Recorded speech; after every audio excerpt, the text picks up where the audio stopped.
Hi, this is Jan. Thanks for joining us.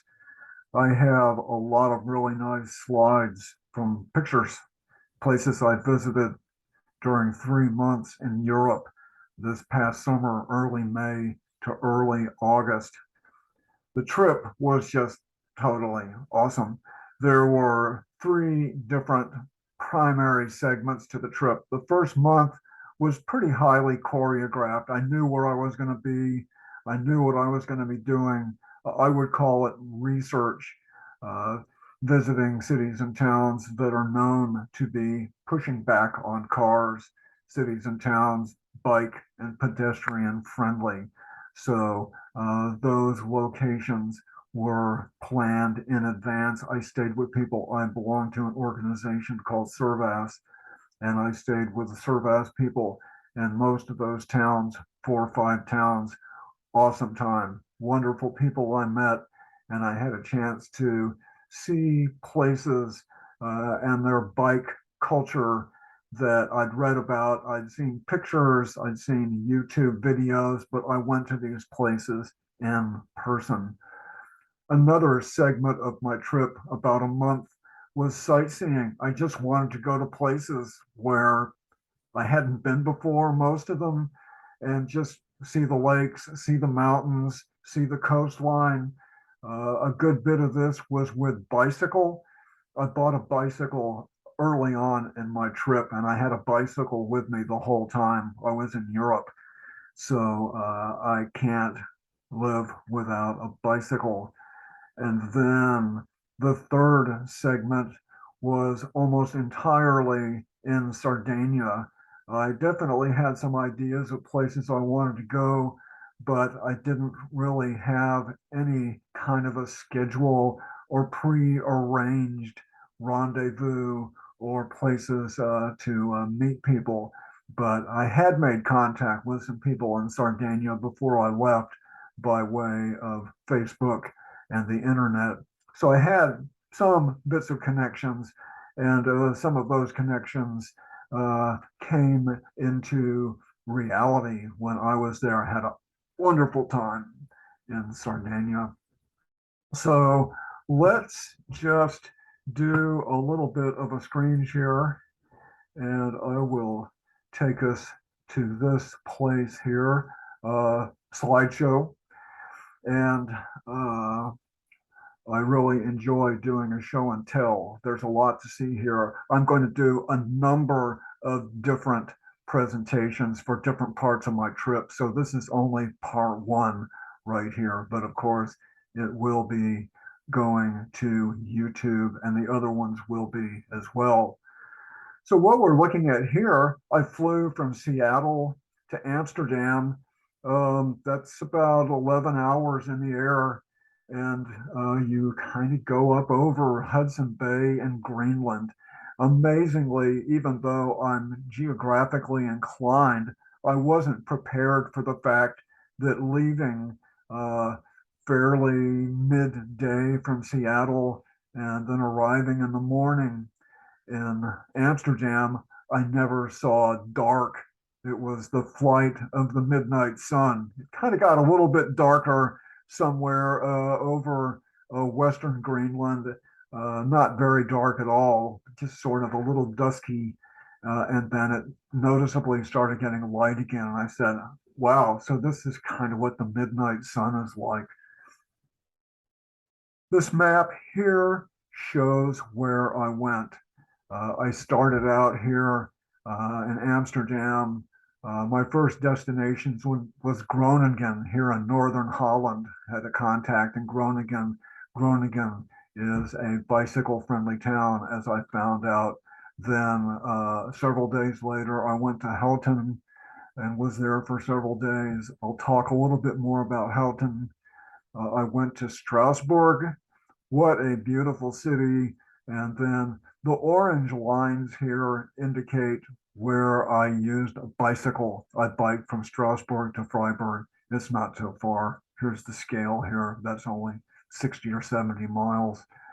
So I stayed several days in Freiberg, also in the Vauban neighborhood, a a neighborhood known for being bike and pedestrian friendly. Then I frequently put my bike on the train. I did not do all of this by any means with a bicycle. I put the bike on the train, I put the bike on the bus, and in some places I put the bike on ferries. So I used the bike strategically. So I took the train and the bike to Paris. I stayed several days in Paris. Paris also is a city that's trying to become more bike friendly. And of course, Paris is a city of monuments. It is pretty amazing. I was impressed with Paris and their efforts to become more bike friendly. And then I decided to head down this way towards southwest France. And my next door neighbor lives here in this little village called Abbey. It's not Abilene, it's Abbey. That's the way the French pronounce it. And I stayed a couple days with Bill. Marie Christine was coincidentally in Eugene at the same time, but I had a chance to catch up with Bill. That was great. And I continued down here past Bordeaux to the coast, and there is a bike trail from Normandy all the way to the Spanish border. And I took in about 2 days of that, and it was really nice ride. It's flat for the most part. You see the Atlantic Ocean a good bit of the time. We'll see. We'll get to that. And then from Biarritz, I kind of meandered, took an unplanned trip to Madrid. I didn't stay there very long, but that's the way the train took me, and the circumstances took me that way. And then this area along here was with the fast train. We were up to like 250, 275 kilometers an hour. It goes pretty fast. To Barcelona, well, I stayed several days with Tony and my friend in Barcelona, and then took the train up to Toulon. And I did this section here of the French Riviera on a bicycle. Wow, that was quite an experience. Uh, and then I left Nice and I ended up staying kind of unplanned several days in Imperia, a place I didn't even really much know. But wow, Imperia is a pretty nice town. I had a very good time in Imperia. And then up this way, some more sightseeing. I wanted to see these lakes in northern Italy. Como was one of the lakes. Uh, these are glacial lakes coming out of the Alps. And I wanted to visit also a friend of mine in Trento, and I had some contacts in Bergamo as well.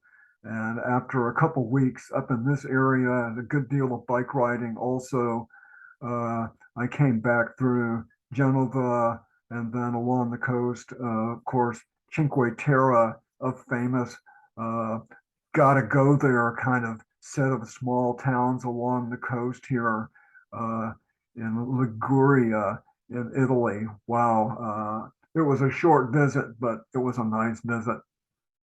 Then my plan was to take the ferry from Livorno to Bestia, and that's what I did. And I did this area along most of the west coast of Corsica on a bicycle. And then this bit here, I put the bike on a bus to Bonifacio and then across the strait on a ferry. And then that began my month of semi-spontaneity in Sardinia. I wanted to visit a small town called Alghero. I had a real attraction to Alghero, and I did spend some time in Alghero, but I've had some other opportunities to visit other places, not all of them so much planned. In Sardinia, I made visits to a number of permaculture properties as well. There's definitely permaculture in Sardinia, and of course, I had to spend a few days in Calcatoggio. I've been in Corsica and Sardinia before. I've been along the west coast of Corsica before, But in Sardinia, I had been mostly on the East Coast. And this visit to Sardinia, I went to a lot of places where I haven't been before. I really enjoyed Sardinia. And but the time came when I had to make my way by ferry from Porto Torres, Sardinia. It's about 12 hours by ferry to Barcelona. Once again, I stayed several days with Tony and in Barcelona, and then I had to fly back to Eugene. So that's a real quick look at the entire trip. These slideshows, I haven't decided how many slideshows, but it may even be 4, 5, or 6 slideshows, and they'll all be on YouTube, of course. Just so many great places, people, sites, and circumstances. So this map here shows Holland, and of course this is Amsterdam here, and Groningen. This is just 2.5, 3 hour train ride right here. It's not so far. So I went to Groningen, and then eventually a few days later I biked from Amsterdam down to Houten and was there for several days and backtracked up to Utrecht and then went down to Strasbourg. So let's take a look at some pictures. Groningen. When I got off the train in Groningen and walked towards the center of town, I was absolutely shocked by how many bicycles I saw. I've never seen so many bicycles. This is close to downtown. This is my host, Hanukkah, and this is close to where she lives. This is just around the block, around the corner from where Hanukkah lives. And this is where Hanukkah lives. This is her place here. It is higher density. This is fairly normal, fairly common in Europe. People living in apartments, nice, tidy street. This is her bike right here. There's some cars, absolutely. There are some cars, but they are not as present as they are where we're used to. So this is one of the downtown streets in Groningen. A fair amount of downtown is either car free or it's pretty close to being car free. These are all bicycles here. These are all bicycles over here. Um, People get around on bikes, especially in the center part of town. I'm thinking Groningen, probably a population of 50 or 60,000. It's not a big city. So very beautiful. There's historic buildings.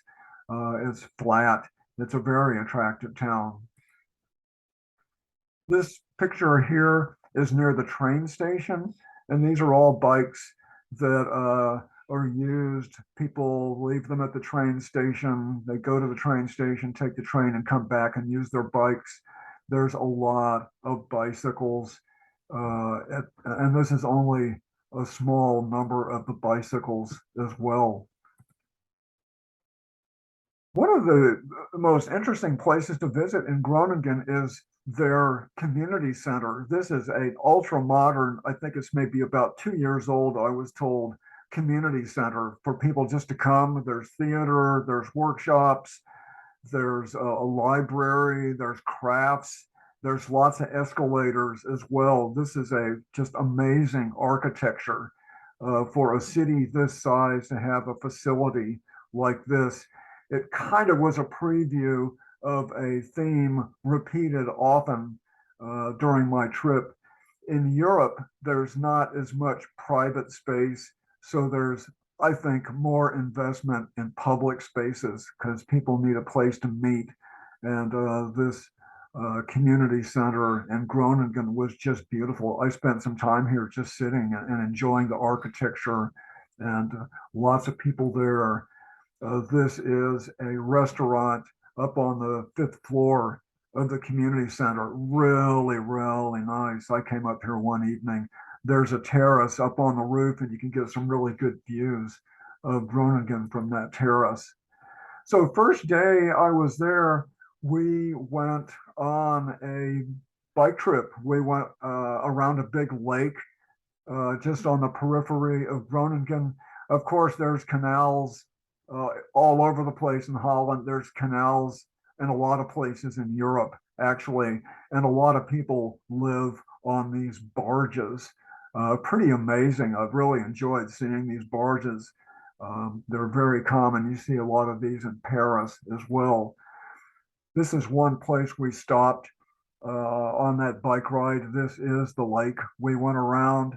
Um, you can see a lot of bicycles. Again, this was about the 8th or 9th of May, and the temperatures were very pleasant. My entire trip, the temperatures almost all the time were above average, and I didn't see a whole lot of rain either. Of course, it did rain a few times, but not as much as you would expect. This was a nice day, a bit breezy, but here's a kind of a cafe restaurant. You can stop in for a pastry or for tea, coffee, a meal. Lots of people here. Really nice. And this is bike accessible right here. And there's a lot of activity all around this lake. The Dutch are very much into physical activity. This is, of course, all kinds of beach volleyball right here. I think they were having a tournament that day. But one of my priorities was to get a bicycle. And my friend Hanukkah did some pre-scouting, and she took me to this bike shop that repairs used bicycles. So that's where we are right here. And there were a lot of bicycles to look at. And I did end up finding a bicycle that was going to be my companion for the trip. This bike right here turned out to be a good bike. I only had a couple flats, had to change the chain one time, did a little brake work, but this was a good bike. It carried both me and a fair amount of cargo. This bike became kind of my house on wheels for much of my trip.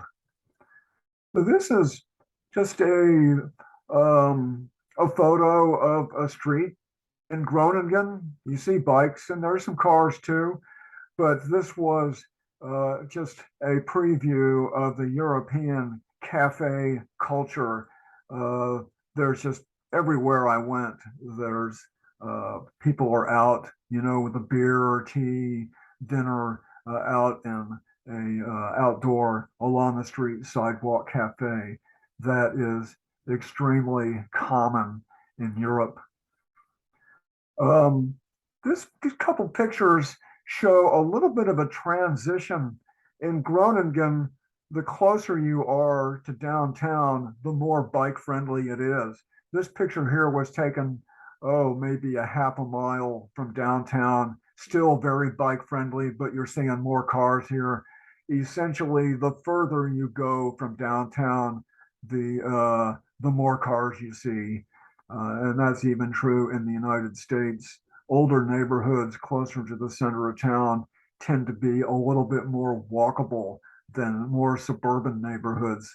That same kind of pattern you find in Europe as well, but still very, very bike friendly here.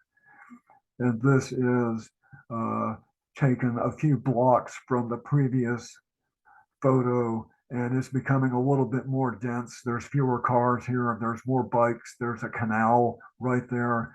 This is a downtown church right there. So, uh, but this is kind of the maximum automobile type land use right here. These are big box stores, and these are big box store parking area right here. This is in one of the best bicycle towns in Europe, probably one of the best bicycle towns in the world. And they still, this is what automobiles want. They want big parking lots and big boxes. So Groningen has that as well. We biked around. This is kind of a volunteer garden, big garden. You can volunteer here, and the food here is grown for a food pantry. Yeah, there are people who need food help in Holland as well. I hardly saw any homeless people There may be some homeless people, but in all of Europe, I only saw a handful of people who basically were begging uh, and looking like pretty down on their luck. I didn't see any of that in Holland. A little bit in Germany, a little bit in France, a little bit in Italy and Spain, but nothing remotely like what's common here in the United States in terms of homeless people. So it became time to leave Groningen, and I was just biking around this day, and this is a beautiful park. One of my favorite aspects, of course, of Europe is the public spaces. And I just ended up, I asked this guy if he would take my picture. And of course he did. Well, it turns out he's from Argentina.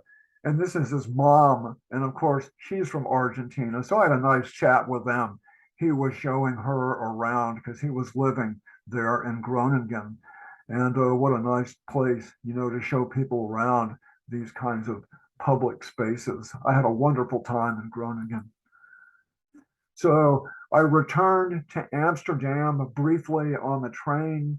And then from Amsterdam, here's a couple pictures of Amsterdam. I wanted to ride my bike from Amsterdam to Houten, and that meant going through Utrecht, but it also meant getting out of Amsterdam. Of course, Holland has this great reputation for being bike friendly. I had to ask a lot of people, where's the road that takes me to Utrecht and Houten? I asked that question a lot of times, and of course, just about everybody speaks English, and they pull out their cell phone, of course, and look at their maps. But this is just at a stoplight. This isn't anywhere near the center of Amsterdam. But of course, Amsterdam, well known for being very bike friendly. The bike infrastructure is very good. And part of the way to Houten is along this canal. There's a bikeway along the canal. Of course, it's very flat. Um, One of the surprises in Holland was that the bike paths, bikeways, separate from cars, are also accessible by mopeds, small gasoline powered, not motorcycles, but just basically a bicycle with a motor, kind of like an electric bike, except it's gasoline. And, uh, you know, I have I had pretty mixed feelings at best about that because many of these mopeds were doing like 25, 30, even 35 miles an hour when a bicycle is going like 15 or 18. I consider them to be very much inappropriate for the bikeways. And I talked with some Dutch people and they said they didn't understand how it was legal to be on these bikeways with a moped. But they definitely were a danger because they weren't doing the speed of a bicycle. They were going a lot faster than that. And then, of course, Holland has plenty of cars too. This is a Dutch freeway right here, and the lots of lanes of traffic right here. I saw traffic jams in Holland, absolutely. But not long after crossing that freeway, I come to the sign that says "Welcome to Houten," and that's where I'm headed. I had some contacts in Houten and stayed with a Servas couple. They were really nice. Had a wonderful time there, and I had several days to explore Houten. This is a Dutch kitchen, middle class kitchen. People just don't occupy as much space in Europe overall as they do in the United States. Very nice kitchen. My host, totally middle class, but this is a very modest kitchen, a very nice kitchen as well. And I had a small bedroom to use, and this is the view out my window. Part of Houten is semi-suburban. This is the less dense residential area of Houten right here. The downtown is business, commercial below, and people residential up above. A new downtown. But this is the lesser residential. These are essentially row houses. But the short story is that about 50 years ago, the Dutch government told the small towns of Houten, the small town of Houten, you need to make plans for a much larger population. At that time, the population of Houten was, I think, maybe 6 or 8,000 50 years ago, and they had to do a lot of urban planning to prepare for a larger population. So this is not an old town that predates cars. This is a new town that was built and designed to be far more friendly to bicycles and pedestrians. Sure, you see some cars here. There are cars there, but they're not as central to people's lifestyles as they are here in the United States or a lot of other places too. Uh, for the most part, the downtown central part of Houten is car free. Here's a view. This is a big plaza. They have markets there and community events there. This is only part of their downtown, but up here you can see this is residential and there's commercial down below. There's my bicycle. They even included a canal. Some people said it's a little sterile. It's not like the central part of Utrecht or Amsterdam. Of course, it's not, but it is very friendly to pedestrians and bicycles. And it's up to the people, to bring their culture and their community building into their town. And I saw a good deal of that, but it's not intended to look like downtown Utrecht. But I thought it was wonderful. Here's another view. This is just to the left of the previous photo, and it's very bike friendly. Down this way, about another 100 meters, is the train station. So this is largely car free. The downtown area is car free, and these are designed to be shops to take care of people's needs. The less dense residential area where Peter and Miriam live is only 5 or 6 minutes by bicycle from here. So you don't really need to have a car, especially if you're staying fairly close to home. This is another part of the business area designed to have what people need. This picture, I'm taking a bike ride to Utrecht. Utrecht is maybe about 4 miles from Houten, and this is semi-rural right here, but this shows what Dutch bicycle infrastructure looks like. You've got lots of good signage. Of course, there's no cars here, but still watch out for the mopeds. They're not all the time, but you need to be aware. And I came into Utrecht and saw this community garden. So I went in and looked around and talked with people. A beautiful community garden. Most people don't have garden space where they live. So this is an alternative. This is where people can have space to grow some veggies. Nice place. And this is a little bit further along into Utrecht. And I took this picture. You can see the bicycle infrastructure here. This is from going from Houten into Utrecht, and you can do it all on bike. Of course, you have to cross some streets, and you have lots of traffic signals. The cars are very thoughtful of the bicyclists. So I just like this picture that shows again some of the bicycle infrastructure there. And this is just a regular street in the center part of Houten, of the center part of Utrecht.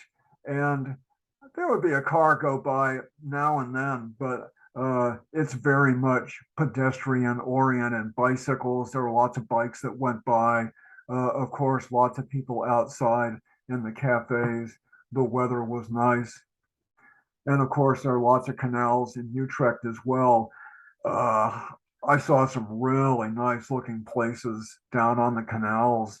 Um, uh, Mixed architecture, some looking fairly old, some looking like upgrades, but it's a very attractive town. You can see all the trees. A lot of the streets are cobble, so you can't really go very fast either because you bounce up and down a lot. This is a good little story.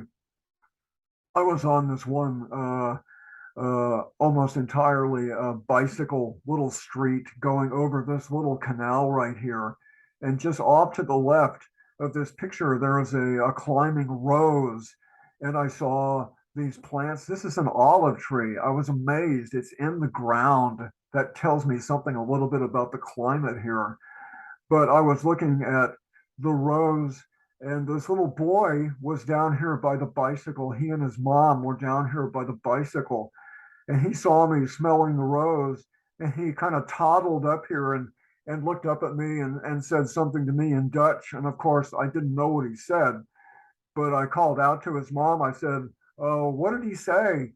And she said, "Oh, he just wants to tell you that we've got that rose out there. That's our rose, and we put it out there and take care of it so people can enjoy it."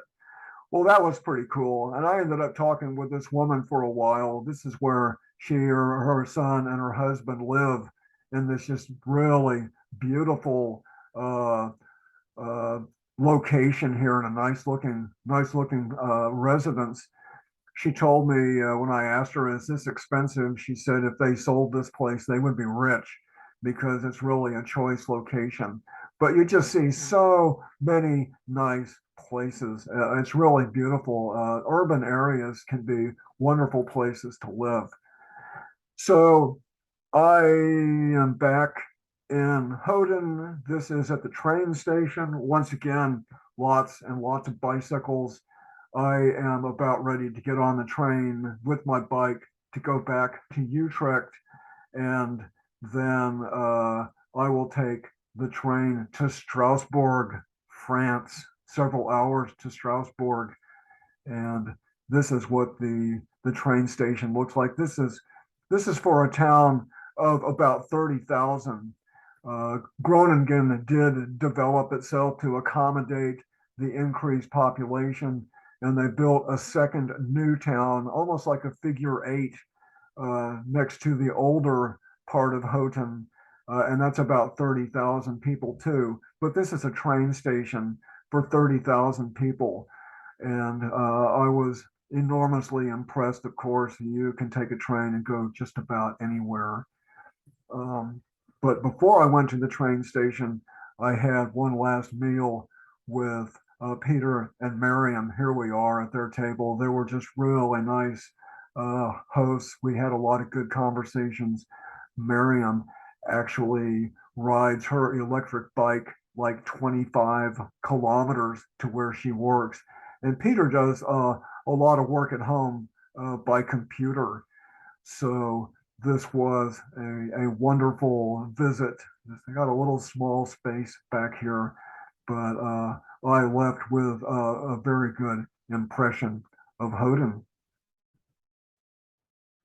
So this is the map of France.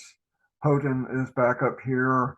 You come down through Frankfurt and Stuttgart, and my destination here is Strasbourg, which is in France. Although at previous times that had been in Germany, the borders change now and then. And then, of course, you can see Freiberg down here.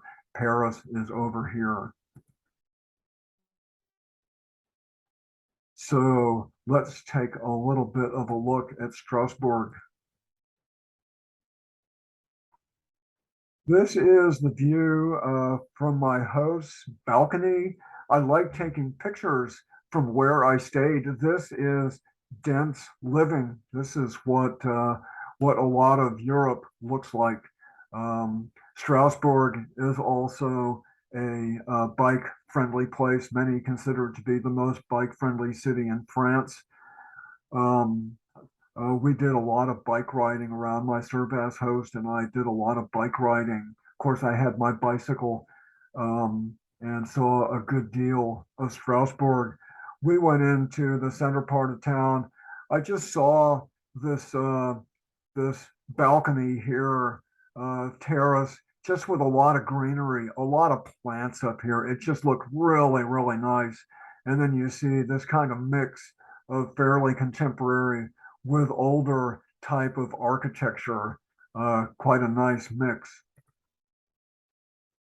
And Strasbourg is the home of the Council of Europe. This is about human rights. It's a big league town. It's not such a big city, but it's a very well-known, well-regarded, and important city in France.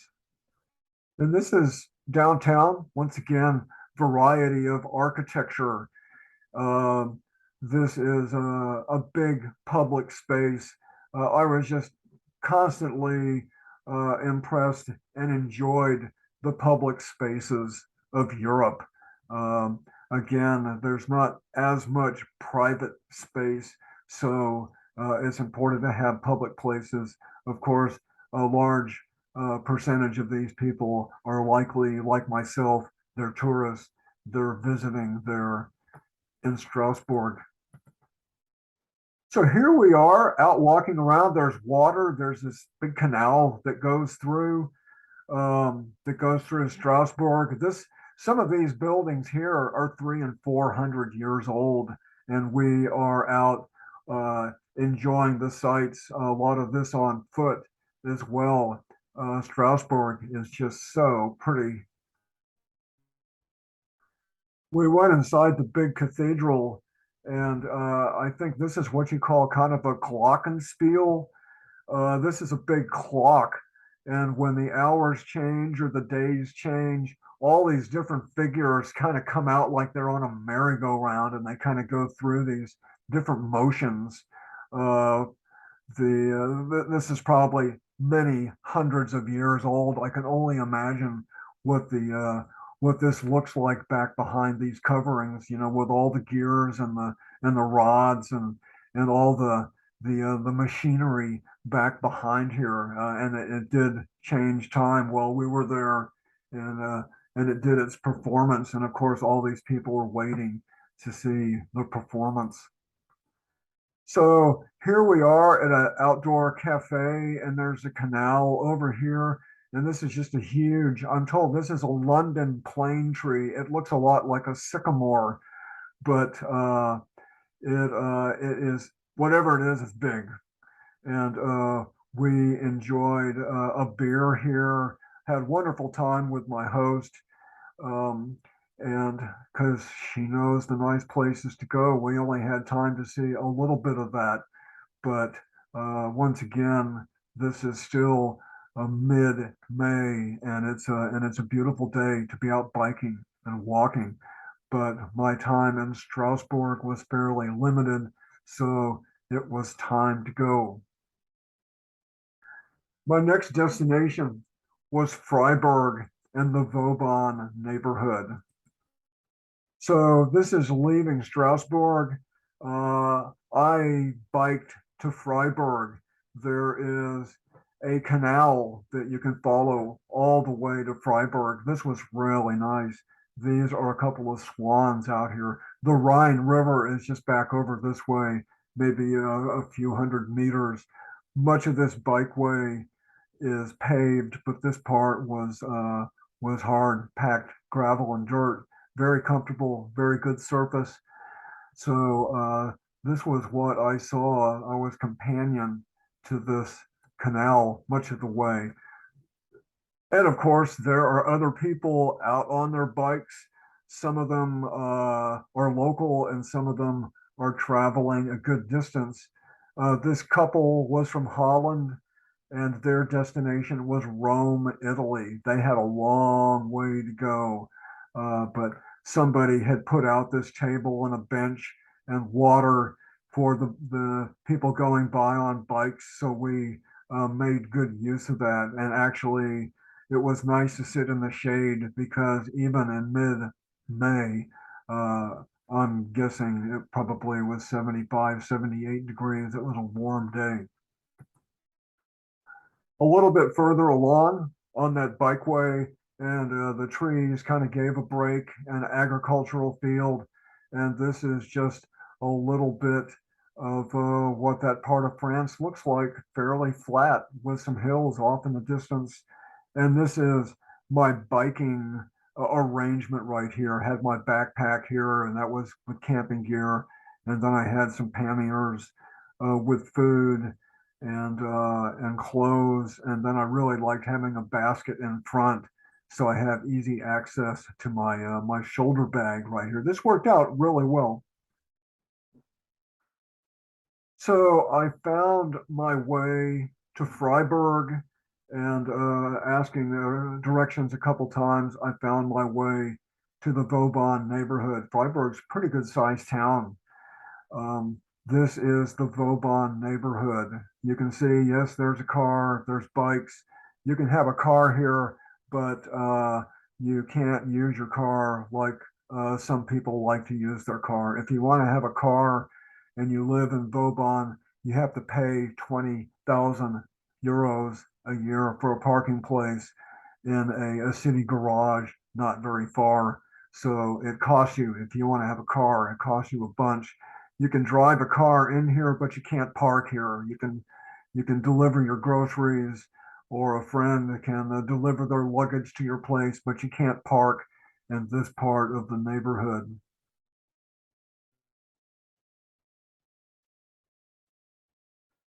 So this is the front door right here of where I stayed. Very attractive, very green, even a little bit of rainwater catchment right here. There's potted plants up here. Once again, I stayed with Servas hosts and had a lot of good conversations. They were telling me what it's like living here in Vauban. They were some of the early people to move to Vauban. This was my room right here. This was great. Right on the corner, you can see people walking by right outside the window. There's a tram that goes by right out here. This was very comfortable. Kind of a story on Vauban is that it was a French army base for years and years during the Cold War. And then when the Soviet Union uh, went away, the French said, "Well, you don't need us anymore. We're leaving." So this left this big uh, space here. This was the army base right here. Probably, I'm guessing, well over 100, maybe 150 acres right here. That the city of Freiberg had the opportunity to put that to different use. So what they ended up doing is building a neighborhood designed specifically to make life easier for people who don't want to have a car. So they did remove a lot of these buildings. That was pretty contentious, from what I'm told. Some people wanted to leave all these buildings here, but it was decided to take most of them out. A few of them do remain, but to build new the new neighborhood of Vauban. So this is another view of what the apartments of Vauban. This, you could drive a car up here and unload, but you can't park here. And once again, lots and lots of greenery. Very, very humane. This is higher density living, but it's a very a very humane type of high density living. A lot of people moved to Vauban because that it's less emphasis on cars. But I also talked with people who moved to the Vauban neighborhood because it's very kid friendly as well.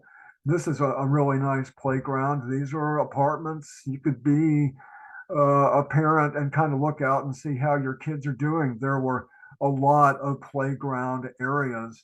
And of course, when they designed the neighborhood, they left as many of the big trees as they could. This is an old tree that predates the neighborhood by many years.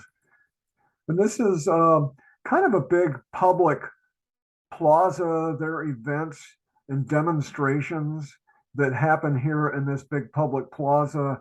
And then you can't see, but off to my right, these are different offices for nonprofits and some small businesses. You can see a little bit, there's a restaurant there. Um, so there's an effort, to take care of more basic needs closer to and in the neighborhood. I think the neighborhood is home to about 3,000 people, so it's nowhere near the size of Houten. I'm sure a lot of people commute into Freiberg. This is the tram line right there. And there is the tram, goes right through the middle. It comes every 6 or 7 minutes. You don't have to look at a schedule to go out and take the tram. You just go out there and you can't wait for more than a few minutes for the tram to show up. And I liked this picture when I saw this. These are apartments along here, and uh, people can really do a lot of container plants, especially this place down here. I met a cat that lived up here, a very friendly cat. I don't know if the cat ever went down to the street level, but there's about 4 levels of apartments here, and the cat had the stairs that go up from one level to another. I'm sure that cat had a pretty good life, even living above the street. There's a lot of care for kids. I saw this isn't actually part of the Vauban neighborhood, but it's across the creek. It may as well be, but this is kind of an outdoor school summer camp for kids right here. This bulletin board shows all the activities. There were a lot of kids in here. You can hear all this kid kind of noise behind this fence. And I got this picture. There's animals, there's playgrounds, there's just all kinds of fun stuff for kids. A lot of effort made to make this a good place for kids. And I met this woman. She is very much involved with these community gardens. So this garden here is not in the Vauban neighborhood, but like the kid place, it's just across the creek. There are people in the neighborhood who would have a garden space right here, very close. And here's another picture of the tram. People could easily, if they didn't want to walk, they could ride their bike. Maybe people from the surrounding neighborhoods also leave their bike here during the day and take the tram into Freiberg.